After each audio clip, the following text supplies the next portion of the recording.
o Palácio de Queluz, terceira parte.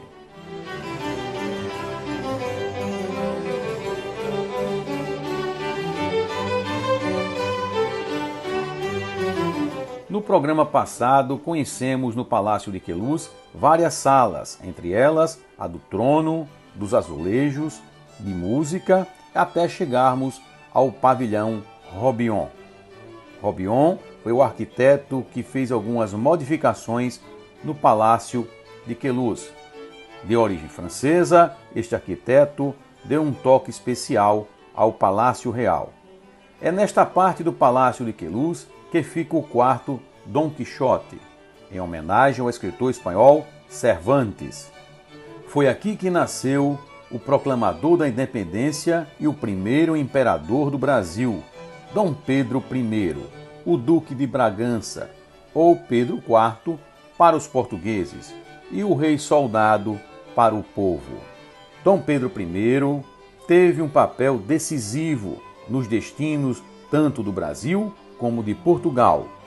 Embora no Brasil sua memória tenha sofrido os ataques da cultura nefasta de parte da imprensa, que sempre tenta jogar lama nos poucos e raros heróis brasileiros.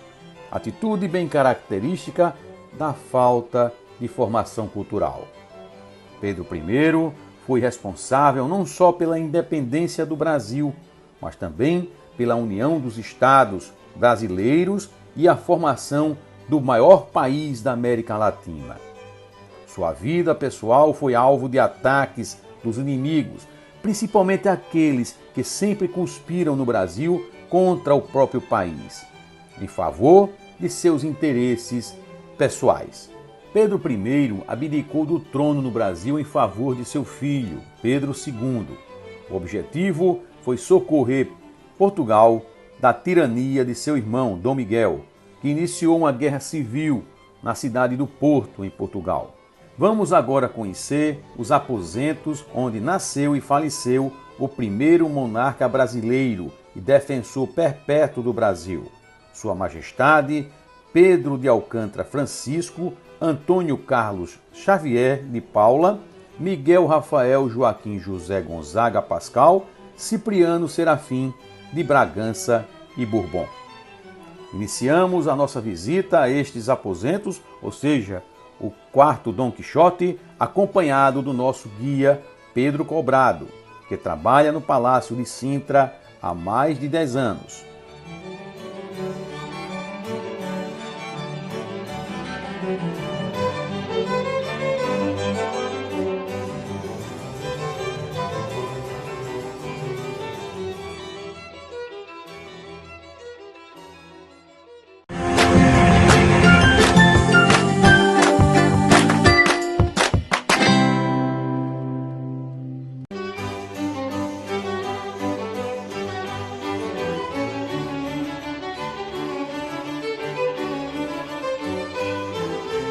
Nosso guia Pedro Cobrado vai nos conduzir ao quarto Dom Quixote, onde nasceu e morreu Pedro I.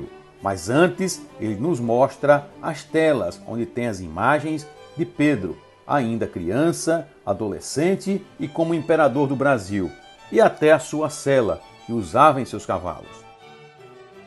E agora vamos entrar num quarto bastante icónico, um dos quartos mais icónicos aqui do Palácio Nacional de Queluz, que é o chamado Quarto Dom Quixote, cujo nome deve aos temas que encontramos nos retábulos em toda a sala, que têm a ver com temas de Dom Quixote, a grande obra do século XVII de Miguel Cervantes, um grande escritor espanhol, uma grande obra espanhola. E aqui encontramos então Dom Pedro IV, pois este quarto diz muito a Dom Pedro, porque vai ser aqui que ele nasce em 1798 e é aqui que ele morre então mais tarde em 1834, mais propriamente no dia 24 de setembro de 1834. Por isso é o quarto de nascimento e falecimento de Dom Pedro I do Brasil e Dom Pedro IV de Portugal. Nós temos aqui o quadro dele, Pedro, e a cela que ele... E tivemos aqui mais objetos pessoais de Dom Pedro, porque deu-se os 180 anos, há 3 anos deu-se os 180 anos do seu falecimento, e fez aqui uma pequena exposição sobre ele, e algumas das peças já voltaram ao sítio de origem. Foi uma exposição muito interessante que tivemos aqui sobre ele. Quando foi essa data? Foi há 3 anos, em 2014, que se deu 180. 180 anos sobre a morte de Dom Pedro. E foi muito interessante, teve muitas peças que têm a ver com a viagem. A vida de Dom Pedro também foi pautada muito pela viagem, isto porque ele parte com 9 anos para o Brasil. Depois, quando se dá a independência do Brasil, ele tem muitas campanhas militares por todo o... Essa quadra aqui é dele também? Sim, Dom Pedro de Alcântara, um pouco mais novo, tinha cerca de 9 anos aqui. É na época em que vai para o Brasil, que é com 9 anos de idade, em 1807, que ele parte com toda a família real.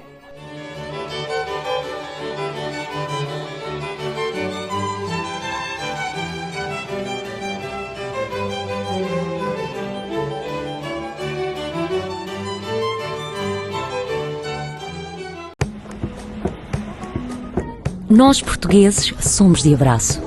É o nosso cartão de visita. Antes de trocar nomes, já estamos a trocar abraços. Quando alguém nos dá a mão, nós queremos logo o corpo todo. Abraçamos quem vem, abraçamos quem vai, abraçamos quem vai e volta. Como companhia de bandeira, abraçamos todas as bandeiras e abraçamos todas as línguas. Calma, não nesse sentido. Oui, parlare un poquito de tu. Abraçamos um futuro melhor, um passo de cada vez. De norte a sul e com tantas costas para abraçar, os nossos abraços são calorosos, às vezes demasiado. E é com esse espírito que abraçamos este mundo e o outro. Abraçamos la viande rose, o dolce fare niente, o salam aleikum e o show de bola. Abraçamos o jantar com pauzinhos, o chá das 5 e o almoço com as mãos. Venham de lá esses ossos. O abraço está para nós como desenhar mesas bonitas está para os suecos, que são ainda mais bonitas quando lá aterram petiscos portugueses. Aqui ou acolá abraçamos o desconhecido, aqueles que acabamos de conhecer e aquele português que encontramos sempre pelo caminho. Português? Seja o abraço 1 a 1, ou o abraço de grupo, o abraço tímido ou o abraço atrevido. Somos portugueses, somos de abraço. Sempre prontos a abraçar a próxima viagem. TAP, abraço ao mundo.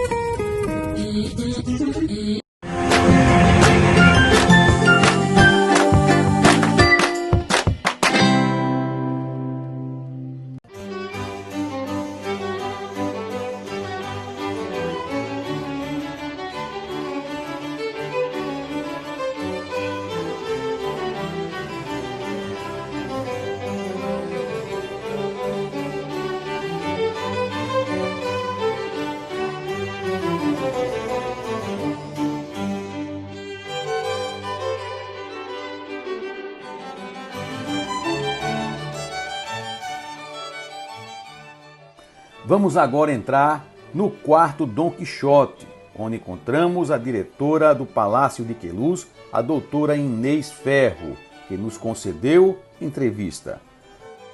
Este era o quarto oficial, o quarto onde se nascia, onde se morria, neste pavilhão Robillon, onde estão justamente os aposentos reais. O Dom Pedro, que nasceu aqui, parte para o Brasil com 9 anos e a sua vida leva a sua vida muito atribulada, trá-lo de volta. Ele como que escolhe vir morrer aqui em Queluz. Na realidade, ele é um homem tão apaixonado em tudo o que faz que como que se esgota.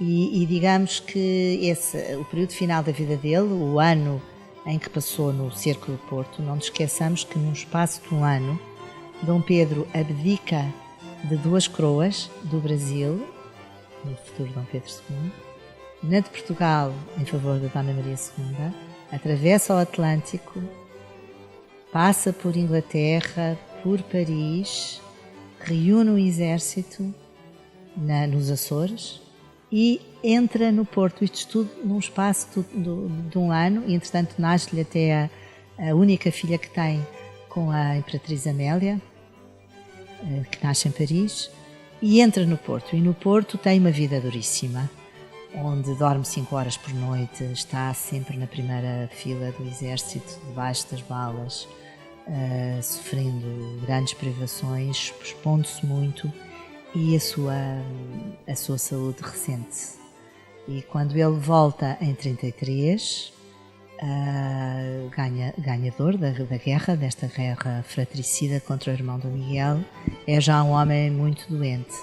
E na fase final da sua vida, vemo-lo a par e passo, cada vez mais frágil. Ele ainda passa pelas Caldas da Rainha, pelas termas, que hoje se acha que lhe fez mais mal que bem, e passa os seus últimos 15 dias aqui em Queluz. Ele tinha tido um primeiro episódio, uma hemoptise, portanto é um sinal de facto de uma tuberculose avançada, no teatro onde ele vai, no Teatro São Carlos, onde ele vai a uma ópera, e é pateado e apupado pelas pessoas, pelos espectadores, entre os quais liberais, que não estão contentes com o facto de ele ter amnistiado grande parte dos absolutistas. Portanto, numa tentativa de harmonizar vencedores e vencidos, ele dá uma amnistia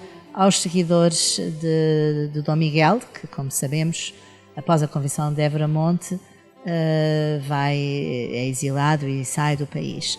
De qualquer das maneiras, tudo isto acelera também a doença, e ele morre aqui. E morre aqui uma semana depois de pôr finalmente no trono a sua filha, Dona Maria II. E o primeiro ato oficial que a jovem rainha de 16 anos tem é justamente condecorar o pai com a Gran Cruz da Torre Espada, neste mesmo quarto. A sua morte, e nos dias que antecedem a morte, vê-se que ele tem preocupações com o destino dos seus filhos, que foram muitos. Ele foi realmente um bom pai, vê-se que ele manteve uma relação e uma correspondência com alguns dos seus filhos, desde logo aqueles que tinha deixado no Brasil, não é? Os filhos que teve com a Imperatriz Leopoldina. E um dos gestos simbólicos que ele tem, e que está retratado numa gravura francesa que nós expomos aqui no quarto, é o agradecimento que ele quer fazer, e chama um soldado do Regimento de Caçadores 5, que tinha sido muito importante para vencer a guerra e vencer o cerco do Porto, e em nome desse soldado agradece a todo o exército esta colaboração intensa que tiveram. É de facto um personagem muito romântico, uma pessoa muito controversa em algumas coisas, um homem de impulsos, muito corajoso, muito determinado, e eu diria que foi um homem que seguiu o espírito do século e que de facto teve uma vida muito intensa num período que não foi mais do que 35 anos. 35 anos foi a idade que ele faleceu, que ele morreu então. Exatamente, morreu com 35 anos. Uma figura muito quixotesca, defendendo sempre os interesses da filha, e tal como os seus contemporâneos descrevem, um homem do seu tempo. No próximo bloco, vamos conhecer o famoso jardim do Palácio de Queluz.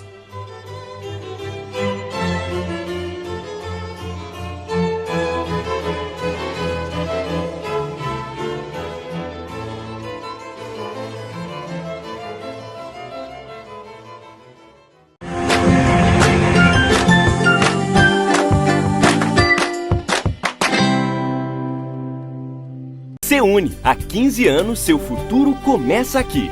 Venha para a faculdade que tem uma completa estrutura física e acadêmica e o melhor corpo docente do estado. Na Seuni você encontrará as maiores oportunidades para construir um futuro de sucesso.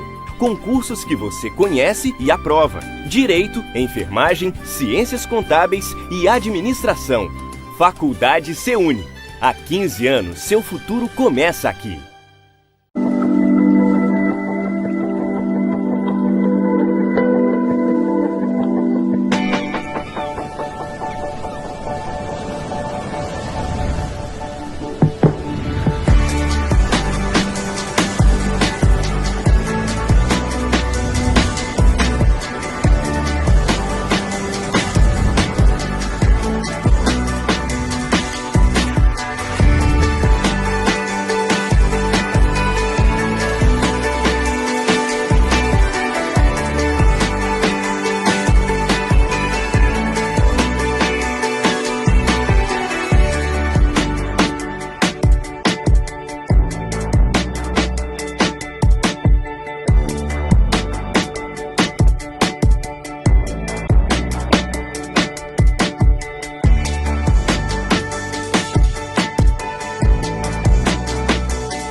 Gente, estamos aqui, certo, no voo da TAP Maceió-Lisboa.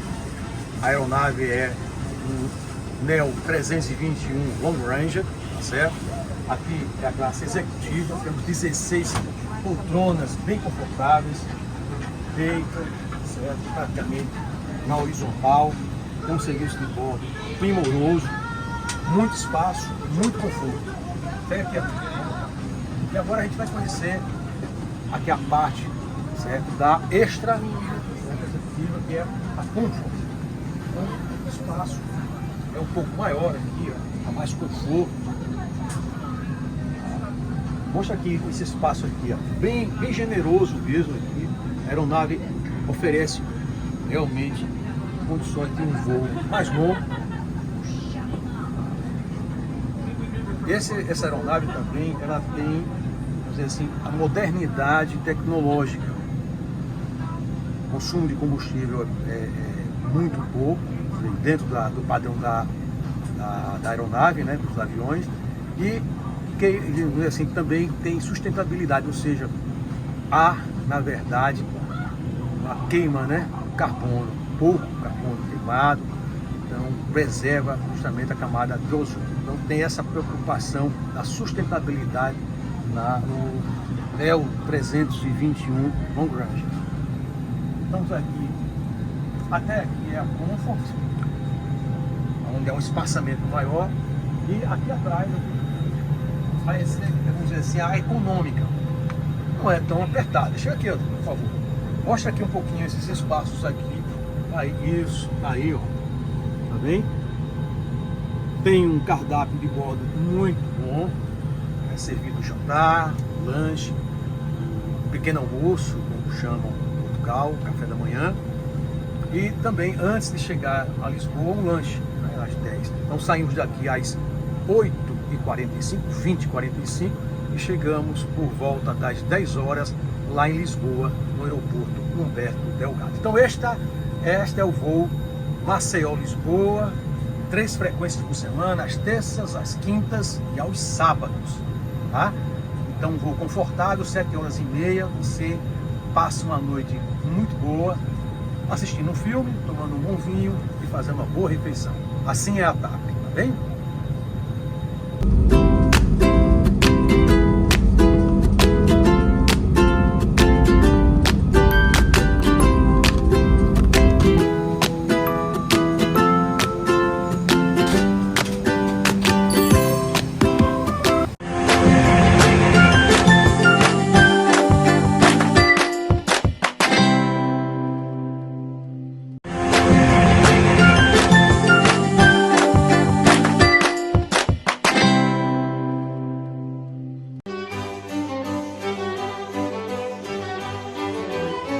O famoso Jardim do Palácio de Queluz é um dos mais procurados na Europa para a visitação de grupos.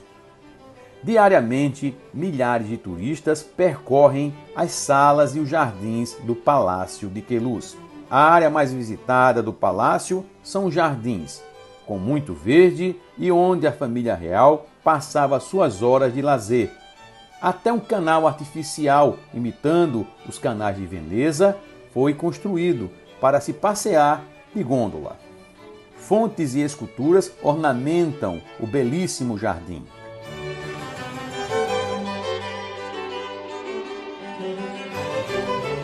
No Palácio de Queluz também podemos encontrar o acervo da Escola Portuguesa de Arte Equestre, que era a antiga Escola de Equitação Real. Lá encontramos arreios e trajes do século XVIII, a equitação e a linhagem dos cavalos lusitanos, da cutelaria e do alter real, fundada em 1748. Nossa série de reportagens especiais sobre o Palácio de Queluz termina no Portal da Fama. Isso mesmo, o Palácio de Queluz tem um portal onde eram recebidos os nobres de Portugal. Termina nosso roteiro aqui na frente, no portal, né? A Porta da Fama. É o Pórtico da Fama, isso mesmo, era aqui que se ficavam os cores e depois as pessoas entravam diretamente pelos jardins. Encontramos aqui nos grandes jardins à francesa, são são a cara deste palácio. Encontramos aqui no Jardim Pêncil, ou suspenso, porque não sei se deve ter percebido, mas estamos em cima das cisternas da água, que faz todo este jogo de água nestas belas... Embaixo do sol tem água. Embaixo de nós, isso mesmo, são as cisternas que alimentam todos os jogos de água destes grandes lagos, do Lago Neptuno, do Lago da Nereida, e esta era a zona primordial do Palácio de Queluz, era o exterior, a zona principal, era onde tudo acontecia, o cotidiano se passava, daí a importância dos jardins para este palácio, e por isso é que encontramos os jardins ao longo de toda a visita, porque lá está, tem a ver com o dia-a-dia aqui, passado pela família real portuguesa de segunda metade do século XVIII. Para concluir, eu queria saber de você os dias de visitação e que horário. O Palácio está aberto diariamente, só fecha no dia 25 de dezembro, devido ao Natal, obviamente, e no primeiro dia de janeiro, no primeiro dia do ano, são os únicos dias em que fecha. De resto, está sempre aberto. E essa forma de você receber quem vem do Brasil para cá. Espero que tenham gostado, foi um prazer enorme também ter-vos recebido a vocês, e cá esperamos pelo povo brasileiro, que é sempre muito bem-vindo aqui, porque este palácio obviamente diz muito a Portugal e, claro, também muito ao povo brasileiro. Ok, ficamos por aqui, a gente volta na próxima semana.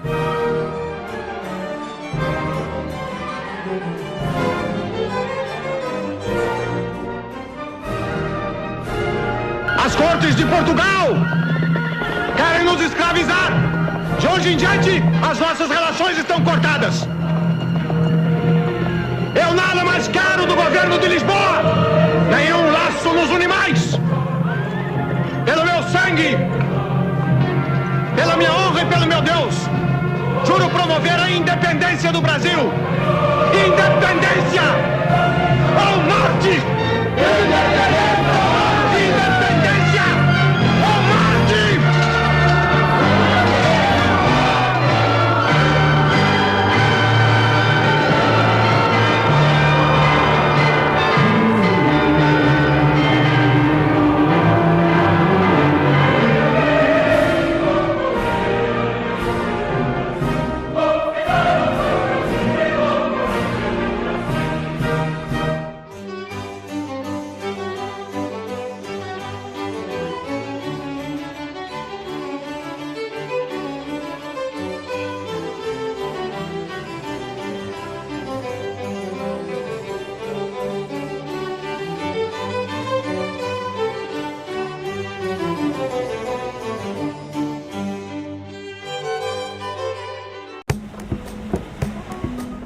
Nós, portugueses, somos de abraço.